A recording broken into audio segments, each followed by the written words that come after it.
Welcome to the Leesburg Today Daily Update for December 21st. I'm Kara Clark. The potential for a high school to be located on property at the National Conference Center is going to lie in the details, it appears. Whether they supported the Lansdowne site for Ashburn's next high school or not, residents during Monday night's community meeting said the plan would pose traffic problems in the neighborhood.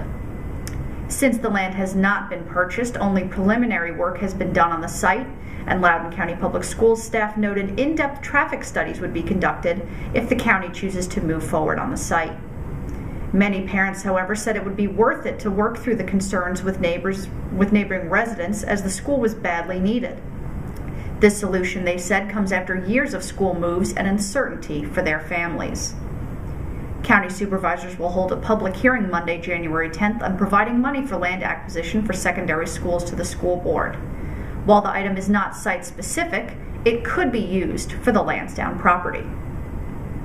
In other development news, the company in charge of the Arcola Center community along Route 50 is seeking changes from the county to allow amendments to the development's phasing and the timing of its transportation proffers. Buchanan Partners said plans for the Arcola Center, especially its Main Street portion of the development, have been hit hard by the economic downturn, and it is seeking amendments to allow for some sort of construction to commence. Flex Industrial is likely going to be the first portion of the commercial market to return, which would place the retail portion later in the project.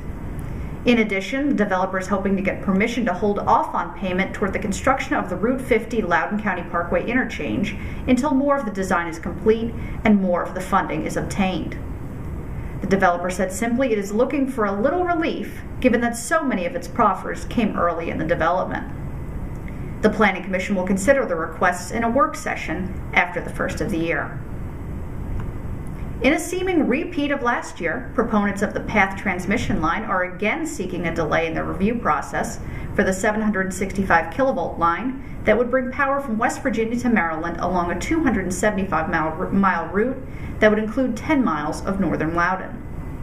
PATH Monday filed the request with the West Virginia Public Service Commission and said it would make similar filings in Maryland and Virginia. The company said it was filing for a delay to allow it to present updated testimony on electrical power need, but it conceded the latest data differs from prior forecasts and could potentially affect the date the line would be in service. Opponents said the filing showed PATH's case was unraveling. A State Corporation Commission public hearing had been slated for February 3rd at Loudoun Valley High School in Purcellville. It is not yet known whether those plans will change. Finally, online registration is continuing for the Rotary Club of Leesburg's annual Rehow Rotary Resolution Race, scheduled for New Year's Day. Both a 10K race and 4K fun run will be held at the popular event, which typically draws about 800 participants, and this year is benefiting 13 local charities. Races begin and end at Ida Lee Park. 4K fun runners will be the first to depart at 10:25 a.m. Saturday the 1st, while the 10K race begins 15 minutes later. Both races run through portions of the Morven Park estate. Online registration is currently available through runwashington.com. 10K participants pay $30 and 4K runners pay $24 through December 31st. Day of registration increases to $35 for 10K participants and $28 for the 4K. Children 6 years of age and under may run for free, although they will not receive t-shirts.